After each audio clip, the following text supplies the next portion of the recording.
Everyone, welcome to my YouTube channel universe of maths. तो आज के लेक्चर में हम प्रॉपर्टीज ऑफ डिटर्मिनेंट्स के ऊपर कुछ और क्वेश्चंस को कवर करेंगे। तो चलिए स्टार्ट करते हैं। यहाँ पर हमारे पास क्वेश्चन है, proof that this determinant is equal to twice of this determinant. हमें ये चीज शो करनी है। तो सबसे पहले हम अपना लेफ्ट हैंड साइड को कंसीडर करके चलते हैं।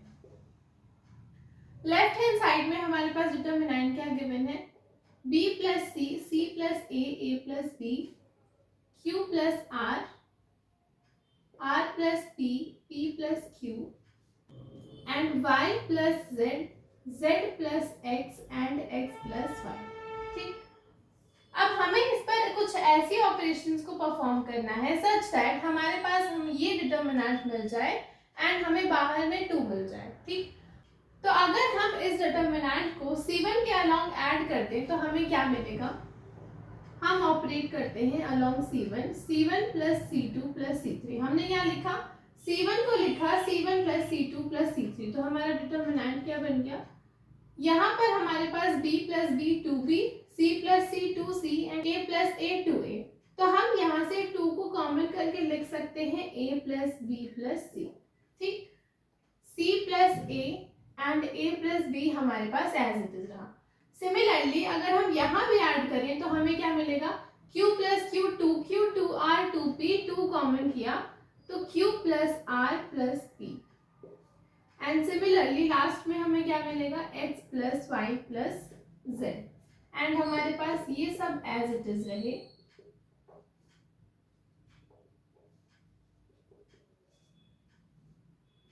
अब हमारे पास इस कॉलम के अलोंग 2 कॉमन दिख रहा है, तो हम यहाँ से 2 को कॉमन करते हैं। हम लिखते हैं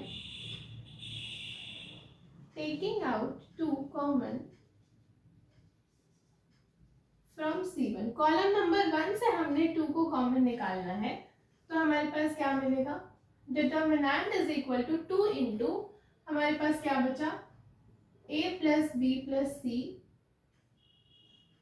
P plus Q plus R and X plus Y plus Z, और बाकी हमारे पास ये सब एज इट इज रहा, C plus A plus B, R plus P plus Q and Z plus X plus Y। ठीक, अब हमें क्या चाहिए, हमारे पास सेकेंड कॉलम में B Q एंड Y आ रहा है, तो अगर हम यहाँ C2 पे अपना ऑपरेशन परफॉर्म करें सच दैट C2 को लिख दे C2 माइनस C1, तो हमारे पास C एंड A कैंसिल हो जाएगा, हमें क्या मिलेगा B। Similarly R plus P में से हमारे पास R और P कैंसिल हो जाएगा, बचेगा Q। तो हम यहाँ पर C2 पर अपने ऑपरेशन परफॉर्म करते हैं। C2 को हमने लिखा C2 minus C1, and similarly हमें C3 में क्या चाहिए, C R एंड Z। तो यहाँ AB है, यहाँ ABC है, तो अगर हम C3 को भी लिख दें C3 माइनस C1, तो हमारे पास A एंड B कैंसिल होकर के क्या बचेगा, माइनस C।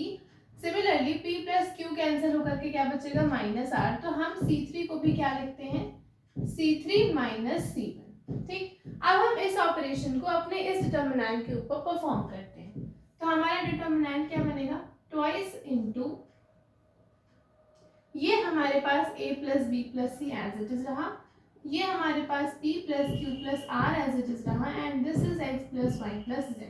अब C2 को हमने क्या लिखा है, C2 माइनस C1, तो C प्लस A, यहाँ देख लो C प्लस A, ये minus A minus B minus C, तो यहाँ से आपके पास C and A cancel out, तो आपके पास क्या बचा, minus B। Similarly R plus P minus Q minus R, तो हमारे पास P एंड R कैंसिल हो गया, तो क्या बचा, माइनस Q, एंड यहाँ पर हमारे पास क्या बचेगा, Z एंड X कैंसिल हो जाएगा, यहाँ बचेगा माइनस Y। C3 पर हमने अपना कौन सा ऑपरेशन परफॉर्म किया है, C3 को लिखा है C3 माइनस C1, तो C3 में से जब C1 हम माइनस करेंगे तो A प्लस B और माइनस A माइनस B आपस में कैंसिल आउट, बचेगा हमारे पास क्या, माइनस C। यहाँ से P प्लस Q और minus P minus Q cancel out, तो बचेगा माइनस R, एंड यहाँ हमारे पास बचेगा माइनस Z। तो अब आप देख रहे हो हमारा जो डिटर्मिनेंट निकल करके आया है वो इस डिटर्मिनेंट से जो इसकी सेकेंड कॉलम है और थर्ड कॉलम है वो मैच कर रही है। अगर हम नेगेटिव के साइन को छोड़ दें तो अब हमें इसको रिजॉल्व करना है, तो हम इस पार्ट को रब करते हैं। अब हमें फर्स्ट कॉलम में क्या चाहिए, हमें सिर्फ ए चाहिए। यहाँ पर हमारे पास बी सी है एंड यहाँ माइनस बी माइनस सी है, तो अगर हम C1 को लिख दें C1 plus C2 plus C3 तो हमारे पास क्या मिलेगा 2 इंटू, हमने क्या लिखा है, हमने C1 को लिखा है C1 plus C2 plus C3, हमने इन तीनों को आपस में ऐड कर दिया, तो हमारे पास क्या मिलेगा a plus B plus C और माइनस बी माइनस सी, तो हमारे पास minus C plus C cancel out, minus B plus B cancel out, तो क्या बचा, सिर्फ और सिर्फ a बचा। सिमिलरली इसको भी हमने लिखा है C1 plus C2 plus C3, तो Q minus Q cancel out, R minus R cancel out, हमारे पास क्या बचा P, एंड यहाँ पर हमारे पास y एंड z कैंसिल होकर के क्या बचेगा x, और यहाँ पर हमारे पास क्या है minus b minus q minus 5 and minus c minus r minus z। अब हमारे डिटर्मिनेंट में सिर्फ ये नेगेटिव साइंस प्रॉब्लम ला रही है, तो हम इस नेगेटिव साइन को दोनों ही कॉलम्स में से क्या कर लेंगे, कॉमन कर लेंगे, तो हम यहाँ लिखते हैं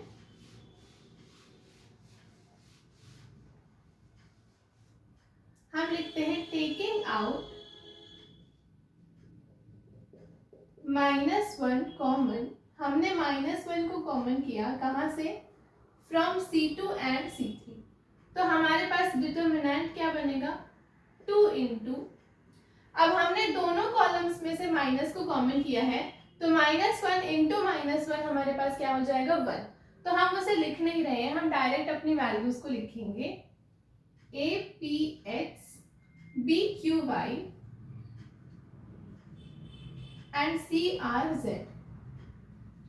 ये हमारा किस डिटर्मिनेंट की इक्वल है, दिस डिटर्मिनेंट के, यहाँ पर भी हमारे पास ABC PQR एंड XYZ है, so this is equal to right hand side. हमारे पास लेफ्ट हैंड साइड की वैल्यू सॉल्व करते करते हमें राइट हैंड साइड मिल गया, तो हम यहाँ लिखते हैं therefore left hand side is equal to right hand side, hence proof। ये हमारा सोल्यूशन निकल करके आ गया। अब हम बढ़ते हैं अपने नेक्स्ट क्वेश्चन की तरफ। यहाँ पर हमारे पास नेक्स्ट क्वेश्चन है prove that this determinant is equal to twice of a plus b plus c का होल क्यूब। तो हमें इस डिटर्मिनेंट को इसके इक्वल शो करना है। तो सबसे पहले हम अपना लेफ्ट हैंड साइड कंसिडर करते हैं।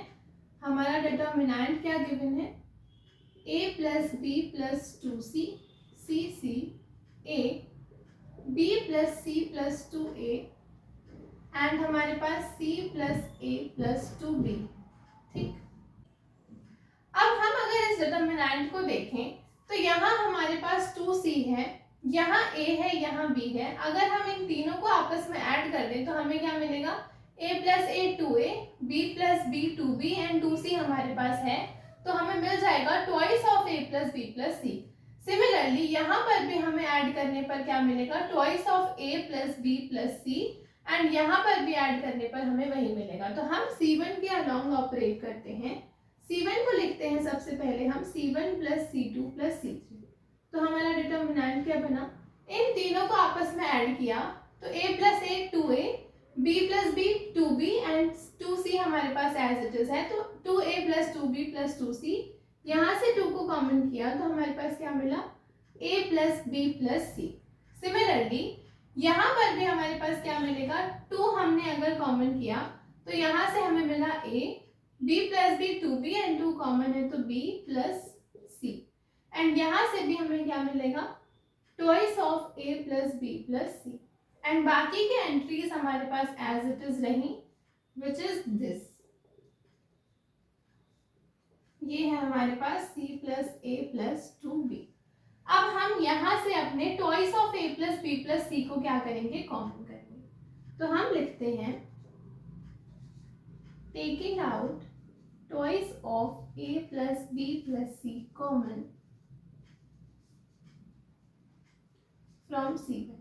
हमने C1 से जब इसको कॉमन कर लिया तो हमारा डिटर्मिनेंट क्या बना, twice of a plus b plus c into determinant, यहाँ पर हमारी एंट्रीज हो गई 1, यहाँ हमारे पास a b plus c plus 2a, यहाँ a b b and c plus a plus 2b। हमारा डिटर्मिनेंट ये निकल करके आ गया। अब जब भी हमें डिटर्मिनेंट के अंदर 1 दिख जाए, हमारा सबसे पहला अप्रोच होना चाहिए मैक्सिमम नंबर ऑफ जीरो बनाने का। तो अगर हम यहाँ पर लिख दें R2 minus R1 and R3 को लिखते हैं R3 माइनस R1, तो हमारे टर्म्स रिजॉल्व होकर के हमें क्या मिलेंगे, परफॉर्म करके देखते हैं। हमने R2 को क्या लिखा, R2 माइनस R1। ऐसा करने से हमें यहाँ भी एक जीरो मिलेगा एंड यहाँ भी एक जीरो मिल जाएगा। एंड हमने R3 को क्या लिखा, R3 माइनस R1, क्योंकि हमें यहाँ पर दोनों चीजें सेम दिख रही हैं तो इसलिए हमने ये ऑपरेशन को परफॉर्म किया। तो हमारा डिटर्मिनेंट क्या बनेगा, twice of a plus b plus c as it is रहा, हमारा first row as it is रहा। सेकेंड हमारे पास क्या हो जाएगा, R2 माइनस R1, तो 1 माइनस 1 हमें मिला 0। b plus c plus 2a minus a हमें क्या मिलेगा, b plus c plus a and b minus b हमें क्या मिल गया, 0। हम इसे थोड़ा इधर कर दें। अब हमारे पास थर्ड रो पे क्या ऑपरेशन है, R3 माइनस R1, तो R3 में हमारे पास है 1 माइनस 1 क्या हो जाएगा, 0। यहाँ हो जाएगा हमारे पास a माइनस a 0 एंड ये हमें क्या मिलेगा, c plus a plus 2b minus b हमें मिलेगा c plus a plus b। अब हमारे पास इसके अलॉन्ग भी 2 जीरो है, इसके अलॉन्ग भी 2 जीरो है, तो हम अपने डिटर्मिनेंट को एक्सपैंड कर सकते हैं। हम लिखते हैं expanding along C1। हम अपना डिटर्मिनेंट को कॉलम 1 के अलॉन्ग एक्सपैंड करें तो हमें क्या मिलेगा, हम इस पार्ट को रब करते हैं, हमें मिलेगा determinant is equal to twice of a plus b plus c into, हमारे पास ये पॉजिटिव नेगेटिव पॉजिटिव, तो हमारे पास मिला 1 इंटू दिस इंटू दिस, तो b plus c plus a into a plus c plus b minus 0 into 0 हमें क्या मिल गया, 0। अब सेकेंड में हमारे पास क्या आएगा, minus 0 into anything 0 and then again 0 into anything 0। तो हम इतनी ही कैलकुलेशन करते हैं, बाकी की सारी एंट्रीज हमारी हो जाएंगी 0। तो हमारा डिटर्मिनेंट क्या बना, twice of a plus b plus c and ये हमारे पास क्या हो जाएगा, a plus b plus c का स्क्वायर, और ये मिलके आपस में क्या हो जाएंगे, twice of a plus b plus c का क्यूब। हमारे पास राइट हैंड साइड में twice of a plus b plus c का क्यूब ही है, so this is equal to right hand side. Therefore हम लिखेंगे left hand side is equal to right hand side, hence proof. हमें यही show करना था कि this determinant is equal to this. हमने अपने कुछ ऑपरेशंस को परफॉर्म किया और फाइनली हमारा डिटर्मिनेंट ये निकल करके आ गया। अब हम बढ़ते हैं अपने नेक्स्ट क्वेश्चन की तरफ। यहाँ पर हमारे पास एक नेक्स्ट क्वेश्चन है, prove that this determinant is equal to this. हमें प्रूव करना है कि इस डिटर्मिनेंट की वैल्यू किसकी इक्वल है, इसकी इक्वल। अब हम कंसीडर करते हैं सबसे पहले अपना लेफ्ट हैंड साइड। यहाँ पर हम अपने डिटर्मिनेंट की एक प्रॉपर्टी यूज करेंगे, if the elements of any row और column is expressed as a sum of two or more terms, then the determinant can be expressed as the sum of two or more terms।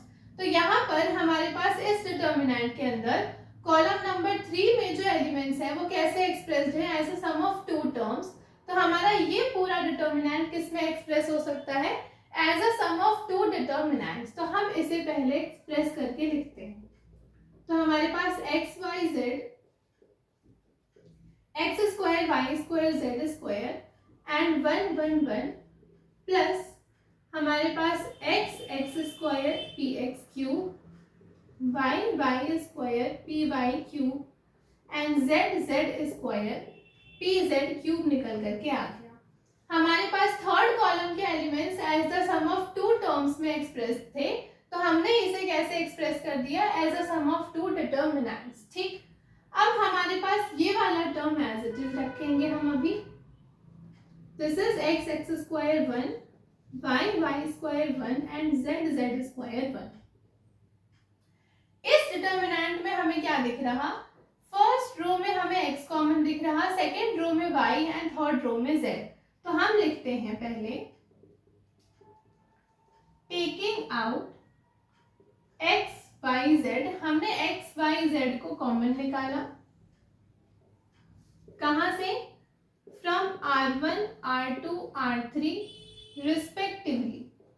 तो हमारे पास क्या बनेगा, हमने x y z को common निकाल लिया, तो हमारे पास यहाँ 1 बच गया, यहाँ बचा x y z एंड यहाँ हो गया px square py square and pz square. ठीक, अब हमें क्या दिख रहा, इस डिटर्मिनेंट के अंदर हमारे पास p भी कॉमन दिख रहा है अलोंग कॉलम 3, तो हम यहाँ से C3 में से अपने p को भी कॉमन करेंगे। तो हमारा डिटर्मिनेंट क्या बनेगा, x square 1 as it is रहा, y square 1, z square 1 plus हम यहाँ लिखते हैं टेकिंग आउट p कॉमन, हमने कहाँ से निकाला है p को common, from column number 3 which is C3। तो हमारे पास p भी कॉमन निकल गया, px y z into determinant 1x x square 1y square and 1z square. ठीक, अब हमें क्या दिख रहा है यहाँ पे कि ये डिटर्मिनेंट और ये डिटर्मिनेंट की वैल्यूज आपस में सेम है, बस हमारे पास पोजीशंस डिफर हैं। तो हम अपने इस डिटर्मिनेंट के अंदर इंटरचेंज वाले कॉन्सेप्ट को लगाएंगे सच दैट हमारा ये डिटर्मिनेंट इस डिटर्मिनेंट के इक्वल आ जाए। तो हम इस पार्ट को रब करके यहाँ सॉल्व करते हैं।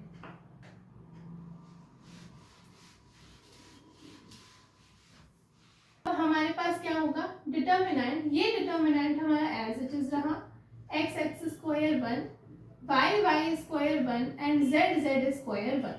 ठीक, plus px y z into हमारे पास क्या है 1 1 1 x y z and x square y square z square. तो हम यहाँ क्या देख रहे हैं कि यहाँ पर हमारे पास फर्स्ट कॉलम में x y z है एंड यहाँ पर हमारे पास सेकेंड कॉलम में x y z है। तो सबसे पहले हम क्या करेंगे, C1 को इंटरचेंज करेंगे C2 से।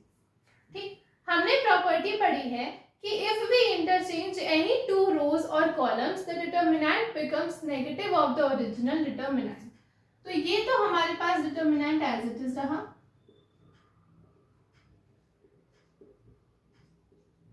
हम ये ऑपरेशन इस वाले डिटर्मिनेंट पे परफॉर्म कर रहे हैं। ठीक, तो हमारे पास क्या हो जाएगा, इंटरचेंज करने पर negative of the original determinant, तो यहाँ हमारे पास माइनस pxyz आ गया इनटू C1 और C2 आपस में इंटरचेंज हो गए, तो यहाँ xyz, यहाँ 1 एंड यहाँ हमारे पास x square y square z square as it is. ठीक, अब हमें यहाँ क्या दिख रहा, फर्स्ट कॉलम तो हमारा सेम हो गया, लेकिन सेकेंड और थर्ड हमारे पास डिफरेंट है, तो हम C2 और C3 को फिर से इंटरचेंज करेंगे। तो फिर हम लिखते हैं इंटरचेंजिंग C2 एंड C3, ये हमारे पास इंटरचेंज का साइन होता है। हमने क्या किया, C2 को इंटरचेंज कर लिया C3 के साथ, तो हमारे पास ये एज इट इज। अब हमने फिर से इंटरचेंज किया है, तो हमारे पास फिर से नेगेटिव आएगा एंड ये नेगेटिव और यहाँ का नेगेटिव मिलकर के पॉजिटिव, तो pxyz फर्स्ट कॉलम जो कि xyz है वो एज इट इज रहा, C2 और C3 इंटरचेंज हो गए, तो यहाँ आ गया x square y square z square और यहाँ आ गया 1। अब हमारे पास ये दोनों डिटर्मिनेंट्स क्या हो गए, सेम। अगर हम यहाँ से इस डिटर्मिनेंट को कॉमन कर लें तो हमारे पास क्या बचेगा, y स्क्वायर 1 z स्क्वायर 1 को कॉमन कर लिया, तो यहाँ हमारे पास बच गया 1 प्लस pxyz। ठीक, ये वैल्यू हमारे पास बच गई। अब हम इस पार्ट को रब करते हैं।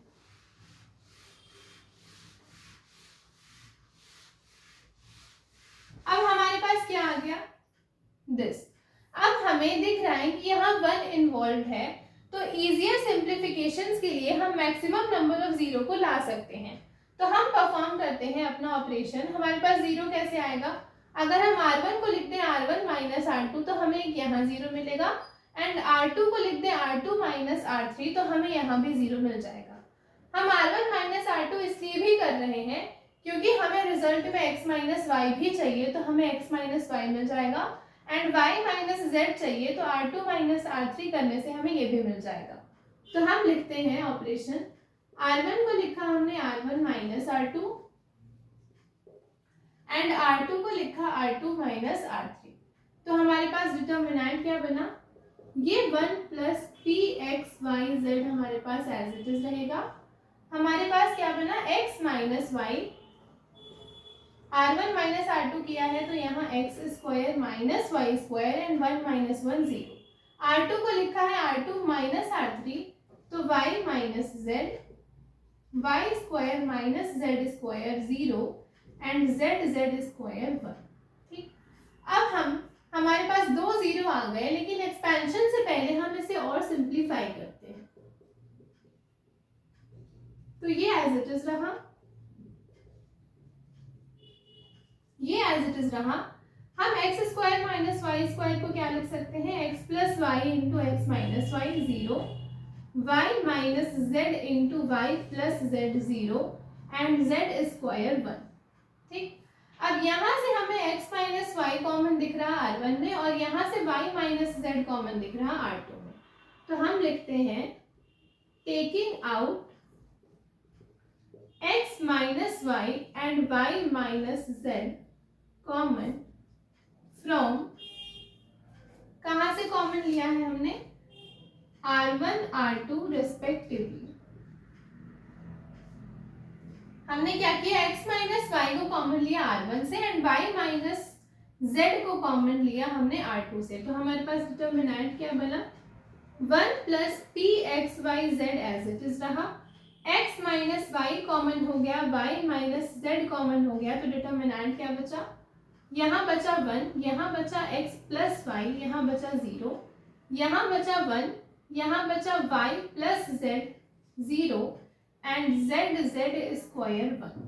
अब हम अपने इस डिटर्मिनेंट को एक्सपैंड करते हैं।